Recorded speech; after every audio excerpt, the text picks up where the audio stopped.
হাট কবি যতীন্দ্রনাথ সেনগুপ্ত। দূরে দূরে গ্রাম 10-12খানি, মাঝে একখানি হাট। সন্ধ্যায় সেথা জ্বলে না প্রদীপ, প্রভাতে পড়ে না ঝাঁট। বেচা কেনা সেরে বিকাল বেলায় যে যাহার সবে ঘরে ফিরে যায়।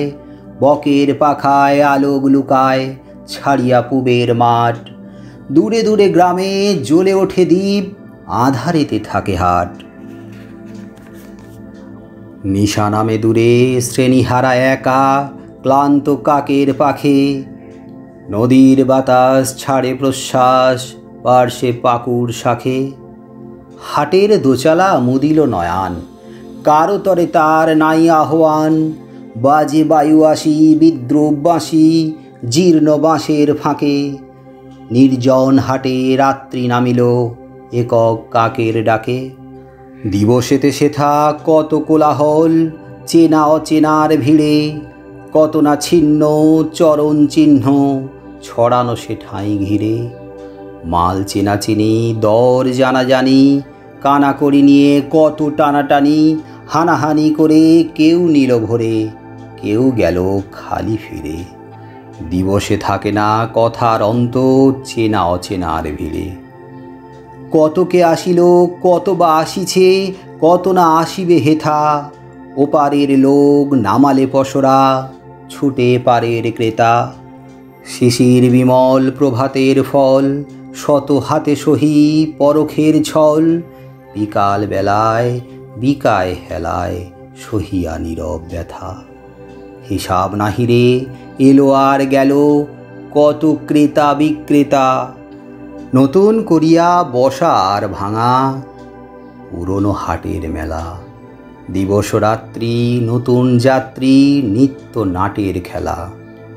খোলা আছে হাট মুক্ত বাতাসে, বাধা নাই ওগো যে যায় যে আসে। কেহ কাঁদে কেহ গাঁটে কড়ি বাঁধে, ঘরে ফিরিবার বেলা। উদার আকাশে মুক্ত বাতাসে, চিরকাল একই খেলা। যতীন্দ্রনাথ সেনগুপ্তের হাট কবিতা, হাট কবিতার বিষয়বস্তু, তার অভ্যন্তরে অর্থাৎ তার মধ্যে কোন অর্থ লুকিয়ে রয়েছে সেগুলি বোঝানোর আগে আমি আলোচনা করব হাট নিয়ে। হাট কি? হাট সম্পর্কে তোমাদের একটা ধারণা দেওয়ার চেষ্টা করব যে হাট কি, হাট কাকে বলে, হাটের বৈশিষ্ট্য কি, হাটে কি হয়, এই সম্পর্কে একটা সামগ্রিক ধারণা দেওয়ার চেষ্টা করব। হাট শব্দটি হট্ট কথাটি থেকে এসছে। হট্ট, হট্ট থেকে হাট কথাটি এসছে। হট্ট মানেই হাট। এই হট্ট কথাটি সাধু ভাষা, এখান থেকে হাট কথাটি এসছে। তো হাট কি? হাট কাকে বলে? হাটে কি হয়?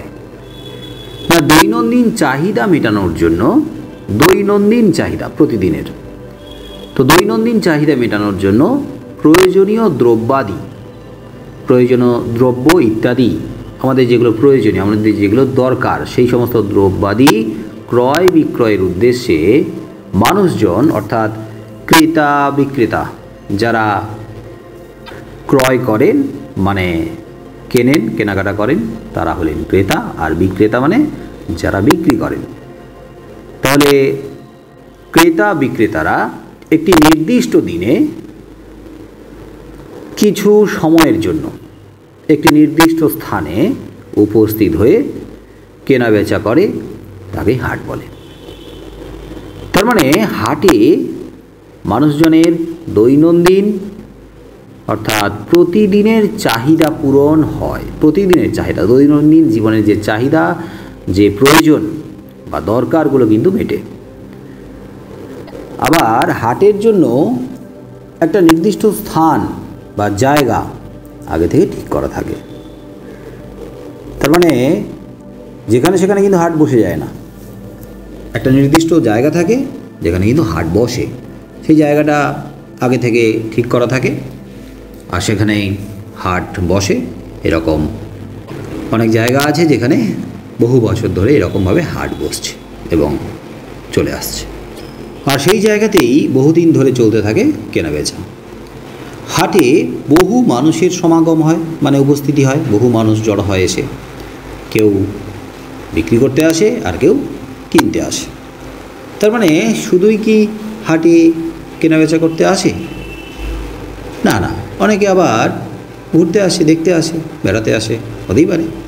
সারাদিন ধরে কাজকর্ম করছেন, হাঁপিয়ে উঠেছেন, তো যাই একটু হাটে ঘুরে আসি, লোকজনের সঙ্গে দেখা হবে, কথা হবে, গল্প হবে, এটা ওটা দেখব, কেনাকাটা করতেই হবে তার কোনো মানে নেই, কিন্তু মানুষজন উপস্থিত হয়।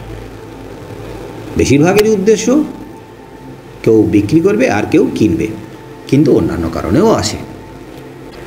হাট যেমন নির্দিষ্ট স্থানে বসে, তেমনি আবার নির্দিষ্ট দিনেও বসে। সাধারণত সপ্তাহে দুদিন, একদিন, 3 দিন এরকম হতে পারে। সপ্তাহে 2-1 দিন হাট বসে, তবে কোথাও কোথাও প্রতিদিনও হাট বসতে পারে। এই হাট আবার সারাদিন ধরে চলতে থাকলেও, সারাদিন ধরে কোথাও হাট বসতেই পারে, কিন্তু প্রধানত দেখা যায় কি না, বিকেল নাগাদ, সন্ধে নাগাদ হাট বসতে দেখা যায়। কেন বিকেলের দিকে বা সন্ধ্যের দিকে হাট বসে, সারাদিন ধরে সব জায়গায় হাট বসে না, তারও কারণ আছে, যথেষ্ট কারণ আছে। আসলে হাট তো প্রধানত গ্রামকে কেন্দ্র করে, গ্রাম বাংলাকে কেন্দ্র করে কিন্তু হাট। তার মানে গ্রাম বাংলাকে কেন্দ্র করে যেহেতু হাট বসে, তাই গ্রামবাসীরা তো সারাদিন মাঠের কাজ করে বা ক্ষেতের কাজকর্মে নিযুক্ত থাকে, তারা সারাদিন ধরে সময় পায় না। আর সারাদিন ধরে যদি তারা হাট বাজারের কাজে যুক্ত থাকে, তাহলে মাঠের কাজ বা এই চাষবাসের কাজে তো তারা সময় দিতে পারবে না।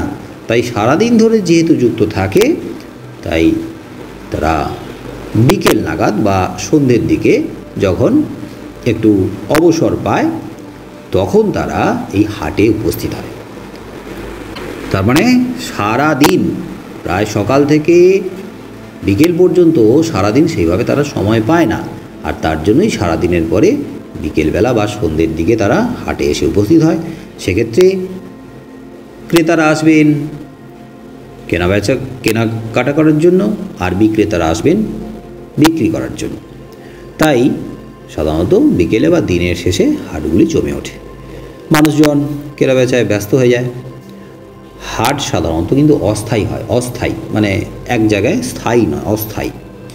কারণ হাট জমে ওঠে, আবার দেখা যায় কি সময়ের সঙ্গে সঙ্গে সেই হাট ধীরে ধীরে ভেঙেও যায়। আবার ওই নির্দিষ্ট স্থানে, নির্দিষ্ট দিনে, নির্দিষ্ট সময় হাট আবার শুরু হয়। আবার একটা সময়ের পরে গিয়ে দোকানদাররা ছাপ বন্ধ করে, মানে দোকান গুটিয়ে নেয়, আর ক্রেতারাও জিনিসপত্র কিনে বাড়ির পথে রওনা দেয়। তার মানে একটা সময়, একটা জায়গাতে কিছু সময়ের জন্য কিন্তু মানুষজন গমগম করে ওঠে, তাদের কেনাবেচায়, তাদের কথাবার্তায়, তাদের কাজকর্মে মুখরিত হয়ে ওঠে। তারপরে আস্তে আস্তে আবার ঝিমিয়ে পড়ে এই হাট। আবার এই হাটের প্রসঙ্গে আমরা বাজার বলে একটি শব্দের কথা জানি, বাজার শব্দের কথা আমরা শুনেছি, বাজার সম্পর্কে আমাদের একটা ধারণা আছে। তো হাট আর বাজার কিন্তু পুরোপুরি এক নয়, হাট এবং বাজারের মধ্যে পার্থক্য আছে। ওই যেসব জায়গাতে দেখবে প্রতিদিন দোকান বসে এবং সেখানে বহু দোকান আছে যারা স্থায়ীভাবে ব্যবসা করছে বসে, সেখান থেকে তারা দোকান তুলে নিয়ে যায় না। তো সেখানে কেনাবেচার জন্য লোকজনের সমাগম হয়, সেখানে লোকজনের উপস্থিতি ঘটে, সেই সমস্ত জায়গা কিন্তু বাজার। যেমন আমাদের শিলিগুড়িতে বাজারের কথা আছে, হাটের কথা সেভাবে শোনা যায় না। একটা হাটের কথা তো আমি বললামই, এই যে টাউন স্টেশনের পাশে হাট, এখানে হাটের কথা বলা হয়েছে শিলিগুড়ির একেবারে মাঝখানে। হয়তো শিলিগুড়ির একটু আশেপাশের দিকে যদি আমরা যাই, একটু শহরতলির দিকে যাই, আর গ্রামের দিকে গেলে তো আমরা হাট দেখতেই পাবো। তবে হাট আর বাজার দুটো কিন্তু একটু আলাদা ব্যাপার। আবার কোথাও কোথাও কোনো অঞ্চলে এই হাটকে আবার বাজারও বলে এবং বাজারকেও হাট বলে। আসলে যারা সেইভাবে হাট আর বাজারের মধ্যে পার্থক্য ততখানি বোঝে না, তারা কিন্তু হাটকে বাজার বলে, বাজারকে হাট বলে, হাট বাজারও বলে একসঙ্গে কথাটা। যাই হোক, আমি হাট নিয়ে একটু বিস্তৃতভাবে আলোচনা করলাম, একটু বেশি করেই তোমাদের বোঝানোর চেষ্টা করলাম যে হাট কী, আর বাজারের একটা সংক্ষিপ্ত ধারণাও দিলাম। তো তোমরা এই হাট এবং বাজার সম্পর্কে তোমাদের যদি বাস্তব অভিজ্ঞতা থাকে, তাহলে কিন্তু সেটাকেই কাজে লাগিয়ে তোমরা যতীন্দ্রনাথ সেনগুপ্তের হাট কবিতাটাকে বোঝার চেষ্টা করবে। আজকের আমরা এই হাট সম্পর্কে বুঝে রাখব, তারপর আগামীকাল এই হাট কবিতা নিয়ে আমরা আলোচনা করব। হাট কবি যতীন্দ্রনাথ সেনগুপ্ত। যতীন্দ্রনাথ সেনগুপ্তের হাট কবিতার বিষয়বস্তু আর এর সঙ্গে আমাদের জীবনের মিল কোথায়, বা এই কবিতার বিষয়ের অভ্যন্তরে ঠিক কোন অর্থ নিহিত আছে, মানে কোন অর্থ লুকিয়ে রয়েছে। অর্থাৎ এই কবিতাকে তুলে ধরার মূলে কবির কী উদ্দেশ্য কাজ করেছে, আমাদের জীবনের সাথে এই কবিতা কিভাবে সম্পর্কিত, আমাদের জীবনের সাথে হাট কিভাবে যুক্ত রয়েছে, অর্থাৎ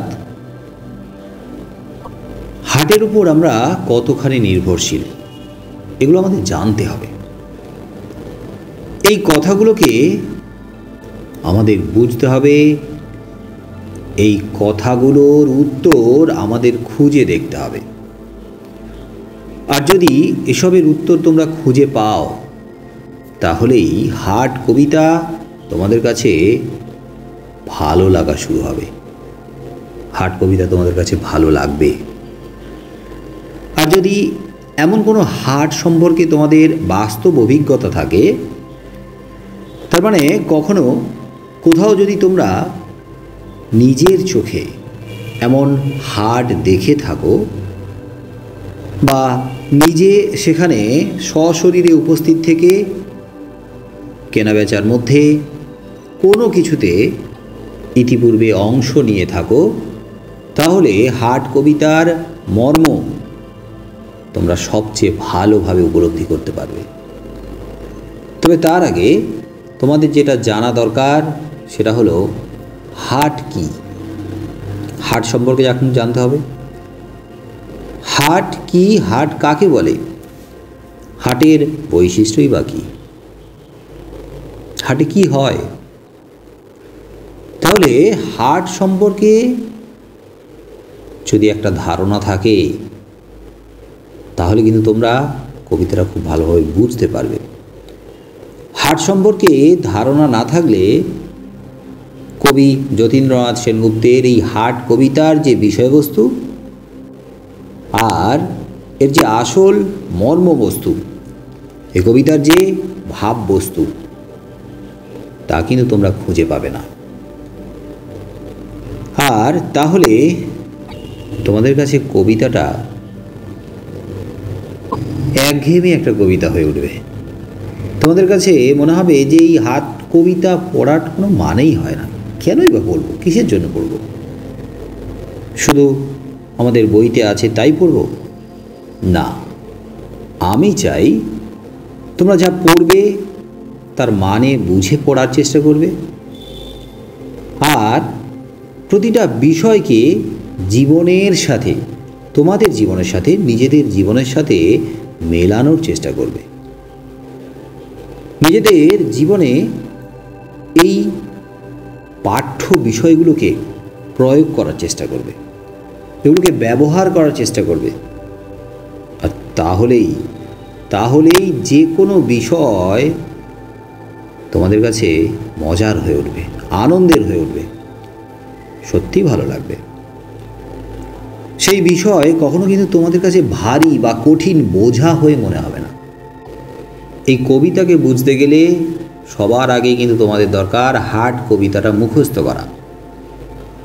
এই কবিতা মুখস্থ করার জন্য কিন্তু আমি গতদিন বলেছিলাম, মুখস্থ করার পর কবিতাটাকে রেকর্ডিং করে আমাকে পাঠাতে বলেছিলাম।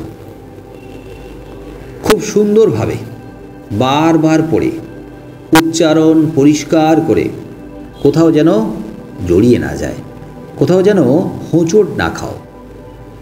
তার মানে একেবারে পরিষ্কার উচ্চারণে তোমরা এই কবিতা পাঠ করে রেকর্ডিং করবে, তারপরে পাঠাবে। এটাই আমি বলেছিলাম।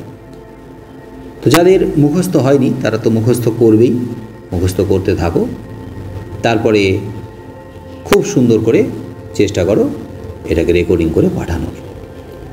তাহলে যদি একবারে না হয় অনেকবার করো, 2-4 বার 10 বার প্র্যাকটিস প্র্যাকটিস অ্যান্ড প্র্যাকটিস, বার প্র্যাকটিস করো।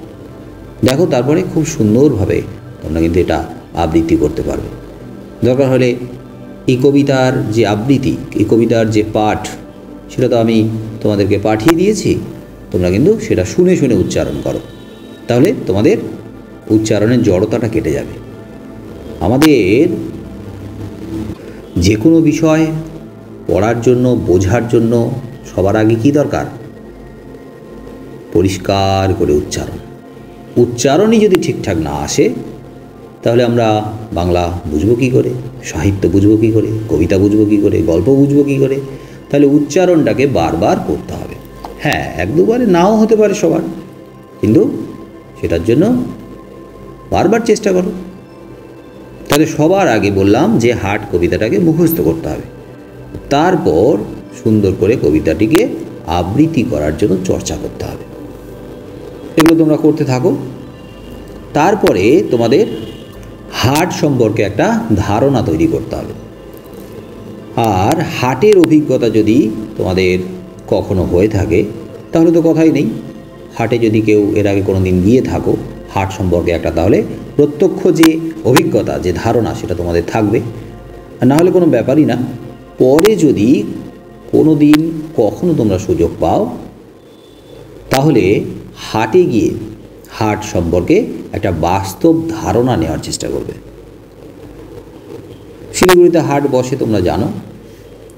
এই যে আমাদের শিলিগুড়ি টাউন স্টেশন আছে, সেই টাউন স্টেশনের পাশ দিয়ে তো রেল লাইন গেছে, তো ওই রেল লাইনের পাশে দেখবে হাট বসে। তবে সাধারণত যে হাট সম্পর্কে আমরা যা বুঝি, হাট কেমন হওয়া উচিত, হাট কী ধরনের, হাটের বৈশিষ্ট্য কী, তো সাধারণত আমরা হাট বলতে যা বুঝি তেমন হাট কিন্তু আমাদের এই শিলিগুড়ি টাউন স্টেশনের পাশে বসে না। তাহলে বলবো এই হাটে গেলেও তোমাদের একটা অভিজ্ঞতা হবে হাট সম্পর্কে। এখানে হাট বসে সাধারণত সপ্তাহে 2 দিনে, বুধবার বসে আর রবিবার বসে।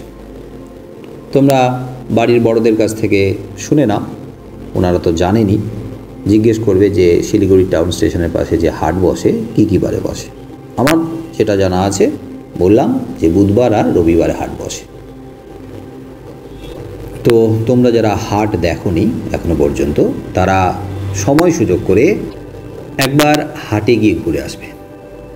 তবে এখন নয়, এই মুহূর্তে তো নয়, এখন একটা কঠিন অবস্থার মধ্য দিয়ে আমাদের প্রত্যেককে যেতে হচ্ছে। তো এই কঠিন অবস্থা, এই ভয়ঙ্কর একটা সময়ের মধ্যে কিন্তু বেরিয়ে পড়ো না। যখন সব ঠিকঠাক হয়ে যাবে তখন একদিন যেও হাট সম্পর্কে একটা ভালো বাস্তব অভিজ্ঞতা হবে। এবং কবিতার সঙ্গে, এই যতীন্দ্রনাথ সেনগুপ্তের হাট কবিতার সঙ্গে এই বাস্তব অভিজ্ঞতার একটা মিল তোমরা কিন্তু খুঁজে পাবে। এবং তখন কিন্তু আরও ভালো লাগবে যে বাহ, হাট কবিতা এত সুন্দর করে হাটের কথা ব্যাখ্যা করেছে, আর এমন সুন্দর হাটের চিত্র আমরা নিজের চোখে দেখে এসেছি। তখন কিন্তু আরও ভালো লাগা শুরু হবে। বইতে পড়া যে জিনিস আমরা যখন নিজের চোখে দেখি, নিজেদের অভিজ্ঞতা হয়, তখন কিন্তু ভালো লাগা শুরু হয়। তাহলে তোমরা একবার চেষ্টা করো হাটে যাওয়ার।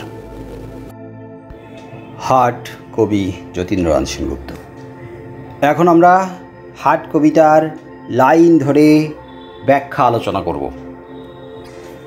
দূরে দূরে গ্রাম 10-12খানি, মাঝে একখানি হাট। আমরা জানি যে হাট হলো প্রধানত গ্রাম কেন্দ্রিক। হাট তো গ্রামে বসে, তবে একটা গ্রামেই একটা হাট সাধারণত বসতে দেখা যায় না। হাট এমন একটা জায়গায় বসে যে জায়গায় বিভিন্ন গ্রাম থেকে, বিভিন্ন অঞ্চল থেকে মানুষ যাতে সহজে পৌঁছতে পারে এমন একটা জায়গাতে হাট বসে। তাই হাট অনেকগুলো গ্রামের মাঝে বসে, বিভিন্ন গ্রাম থেকে যাতে খুব সহজে মানুষ পৌঁছতে পারে। আবার দেখা যায় একটা রাস্তার পাশে নয়, সাধারণত বিভিন্ন গ্রাম থেকে রাস্তাগুলো এসে যেখানে একটা মোড় তৈরি করে, তার মানে মোড়ের মাথায় রাস্তাগুলো যেখানে যোগ হয়েছে, একসাথে মিশেছে, এমন একটা জায়গাতে সাধারণত গ্রাম বসতে দেখা যায়। কারণ বিভিন্ন রাস্তা থেকে লোকজন আসে, বিভিন্ন রাস্তা দিয়ে আসে, বিভিন্ন গ্রাম থেকে আসে। এখানে দেখা যাচ্ছে যে গ্রামগুলো দূরে দূরে রয়েছে, দূরে দূরে গ্রামগুলো এমনভাবে রয়েছে যেন মনে হয়েছে গ্রামগুলো ছড়িয়ে ছিটিয়ে রয়েছে। এবং সেই গ্রামের সংখ্যা কত না 10-12খানি, 10-12টা গ্রাম, দূরে দূরে গ্রাম 10-12খানি, মাঝে একখানি হাট। হ্যাঁ, সেই 10-12খানি গ্রামের মাঝে একটা মাত্র হাট। এই হাটে বিকি কিনি চলে, মানে বেচা কেনা চলে। ক্রেতা ক্রয় করে আর বিক্রেতারা বিক্রি করে, অর্থাৎ ক্রেতা বিক্রেতাদের ভিড়ে ভরে ওঠে গ্রাম, ভরে ওঠে হাট। তবে কি শুধু গ্রামের হাটে ক্রেতা আর বিক্রেতারা আসে? না, অনেকে অন্য কাজেও যেতে পারে, অনেকে সময় কাটানোর জন্য যেতে পারে, ঘোরার জন্য, দেখার জন্য, মানুষের সঙ্গে কথা বলার জন্য, মানুষের সঙ্গে আড্ডা দেওয়ার জন্য। যাই হোক, প্রধানত কিন্তু হাটে কেনা বেচার জন্যই মানুষ আসে। এছাড়াও অন্যান্য কাজে আসতে পারে, কিন্তু প্রধানত কেনা বেচার উপরে আমরা জোর দেব। সন্ধ্যায় সেথা জ্বলে না প্রদীপ, প্রভাতে পড়ে না ঝাঁট।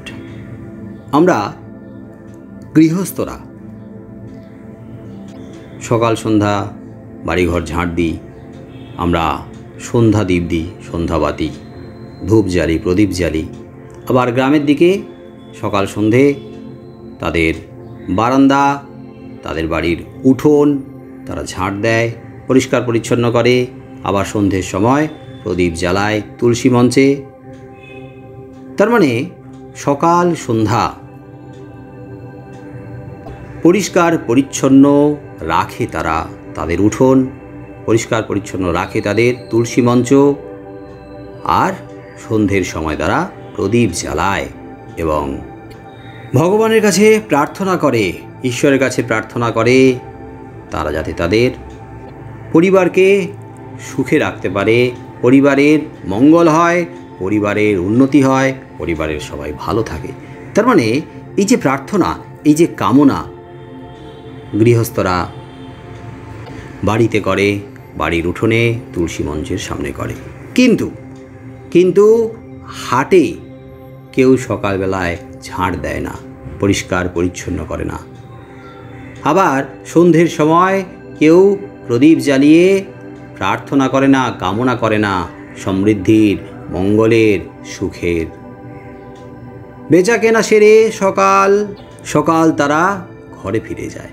সকাল সকাল মানে কি? খুব তাড়াতাড়ি। গ্রাম তো, গ্রামে কিন্তু খুব তাড়াতাড়ি সন্ধে নামে, তারপরে চারদিকে আস্তে আস্তে নির্জন হয়ে ওঠে। তাহলে যারা উপস্থিত হয়েছে কেনাকাটা করার জন্য, তারা কিন্তু সকাল সকাল মানে তাড়াতাড়ি তারা কেনা বেচা করে আবার তাদের নিজেদের বাড়িতে ফিরে যায়। বেচা কেনা সেরে বিকাল বেলায় যে যাহার সবে ঘরে ফিরে যায়। বেচা কেনা শেষ হলো, বিকেল বেলায় ঘরে ফিরে যায় বলা হয়েছে। তবে সব হাট যে বিকেল বেলাতেই শেষ হয়ে যায়, সব হাটে যে বিকেল বেলায় কেনা বেচা শেষ হয়ে যায়, সবাই যে বিকেল বেলায় ঘরে ফিরে যায় তা নয়। কিন্তু কোনো কোনো জায়গায় হাট হয়তো বসে সকাল থেকে, বিকেল নাগাদ সেই হাট, সন্ধে নাগাদ সেই হাট বন্ধ হয়ে যায়। কিন্তু আবার কোথাও কোথাও বিকেল বেলাতে হাট বসে। আমি এর আগে আলোচনা করেছিলাম যে হাট সাধারণত বিকেল বেলার দিকে বসে, কারণ সারাদিন তো গ্রামের মানুষ কাজকর্মে ব্যস্ত থাকে, তাই বিকেল বেলার দিকে তারা সময় পায়, হাটে আসে, তারপর সকাল সকাল মানে তাড়াতাড়ি কেনাবেচা সেরে ঘরে ফিরে যায়। কিন্তু এখানে বলেছে যে বিকেল বেলায় তারা কেনাবেচা সেরে যে যাহার সবে ঘরে ফিরে যায়। যে যাহার সবে, সবাই যে যার ঘরে ফিরে যায়। বকের পাখায় আলোক লুকায়, ছাড়িয়া পুবের মাঠ, দূরে দূরে গ্রামে জ্বলে ওঠে দ্বীপ, আঁধারেতে থাকে হাট। বিকেলের পর ধীরে ধীরে যখন সন্ধে নামছে তখন বকের দল তারা বাসায় ফিরছে। পাখা মেলে তারা উড়ে চলেছে, আর সেই বকের পাখায় আলো লুকিয়ে পড়ছে। অর্থাৎ বকের পাখা তো সাদা, তো সেই সাদা রঙের পাখায় ধীরে ধীরে অন্ধকার ঢেকে যাচ্ছে, কারণ সন্ধে নেমে আসছে। বকের পাখায় আলোক লুকায়, অর্থাৎ বকের পাখা যেন আলোকে লুকিয়ে দিচ্ছে, অর্থাৎ বকের পাখা যেন অন্ধকারে ঢেকে যাচ্ছে।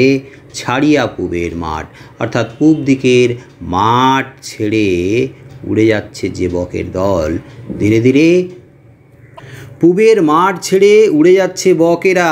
সেই বক যেন আস্তে আস্তে অন্ধকারে ডুবে যাচ্ছে, আর নেমে আসছে ধীরে ধীরে সন্ধে, অন্ধকার।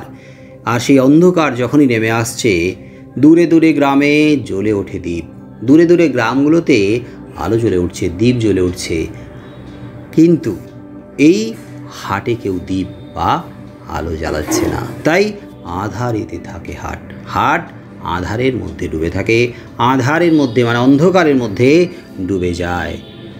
হাটের এই যে নিঃসঙ্গতা, এই যে একাকিত্ব, কষ্ট, একা থাকার, অন্ধকারে ডুবে যাওয়ার, কেউ তার মনের কথা বোঝে না, কেউ তার পাশে তখন নেই, কেউ অন্ধকারে তার মাঝে আলো বা আলোর দ্বীপ জ্বালিয়ে দেয় না। নতুন করিয়া বসার ভাঙা পুরনো হাটের মেলা, দিবস রাত্রি নতুন যাত্রী, নিত্য নাটের খেলা। নতুন করে হাট বসে, আবার হাট ভেঙেও যায়। পুরনো হাটের মেলা, বহুদিন ধরে যে হাট বসছে সেই হাট তো পুরনো, তো সেই পুরনো হাটে যেন মেলা, পুরনো হাটে যেন মেলার মতো পরিস্থিতি হয়। সেই মেলা যেমন একটা সময় শুরু হয় আবার ভেঙে যায়, ঠিক তেমনি নতুন করে হাট বসে, পুরনো হাট ভেঙে যায়। এইভাবে হাটে হাট বসা আর হাট ভাঙা চলতেই থাকে। দিবস রাত্রি নতুন যাত্রী, নিত্য নাটের খেলা। দিবস রাত্রি, দিবস মানে দিন, আর রাত, দিন রাত নতুন যাত্রীদের ভিড় হয় এই নিত্য দিনের হাটের মধ্যে। আর যেখানে চলতে থাকে নিত্য নাটের খেলা, নাটের মানে নাটকের খেলা চলতে থাকে। নিত্য মানে নিত্যদিন, মানে প্রতিদিন প্রতি মুহূর্তে নাটকের খেলা চলতে থাকে। এখানে খেলা বলতে একদিকে যেমন হাটের প্রতিবার বসার ভাঙার কথা বলা হয়েছে, তেমনি তারই মধ্য দিয়ে আসলে কবি মানব জীবনের পৃথিবীর বুকে যাওয়া আসার কথাও বোঝাতে চেয়েছেন। খোলা আছে হাট মুক্ত বাতাসে, বাধা নাই ওগো যে যায় যে আসে। খোলা আছে হাট, হাট তো খোলা থাকে, মুক্ত বাতাসে, কেউ তাকে বেঁধে রাখে না। সেই হাটের ওপর দিয়ে চলেছে মুক্ত বাতাস বয়ে, বাধা নাই ওগো। হ্যাঁ, হাটের ওপর দিয়ে বয়ে চলা বাতাসকে কেউ বাধা দেয় না, বাধা সৃষ্টি করে না। যে যায় যে আসে, সেই হাটে যারা আসে যারা যায় তারা নিজেদের মর্জিতে আসে, নিজেদের মর্জি মতো যায়। কেউ কিন্তু বাধা দেয় না, কেউ কিন্তু তাদের বাধ্য করে না হাটে আসতে বা হাট থেকে চলে যেতে। কেহ কাঁদে, কেহ গাঁটে কড়ি বাঁধে, ঘরে ফিরিবার বেলা। কেউ কাঁদে, কেন? কেউ হয়তো লোকসান করেছে, ব্যর্থ হয়েছে, আবার কেউ লাভ করেছে, তাই কেউ গাঁটে কড়ি বাঁধে। ঘরে ফেরার সময় গাঁটে, গাঁট মানে কোমরের অংশের দিকে আমরা গাঁট বলি। তো এখানে আগেকার দিনের গ্রামের দিকের মানুষ বেশিরভাগ ধুতি পরতো, তো সেই ধুতির গাঁটের কাছে তারা কড়ি মানে অর্থ, টাকা পয়সা বেঁধে নিয়ে ঘরে ফিরত। তাহলে যারা লাভ করে ঘরে ফিরছে তারা হাসি মুখে ফিরবে, যারা লোকসান করে ফিরছে তারা কাঁদবে, যারা হয়তো বিক্রি বাটা করতে পারেনি খুব বেশি তারাও কাঁদবে ব্যর্থতার কারণে। তাহলে এইভাবে কান্নার হাসি নিয়ে ঘরে ফিরে যায় কেউ কেউ। উদার আকাশে মুক্ত বাতাসে, চিরকাল একই খেলা। উদার আকাশে, উদার আকাশ, মুক্ত আকাশ, মুক্ত বাতাস, আর এই মুক্ত বাতাসের মধ্যে উদার আকাশের নিচে চিরকাল এই হাটের ভাঙা আর গড়া, হাটে হাট ভেঙে যাওয়া, নতুন করে হাট বসার এই খেলা চলতে থাকে। আর ঠিক তেমনি এই কবিতার মধ্য দিয়ে কবি জীবনের নাটকের খেলার কথাও বলেছেন।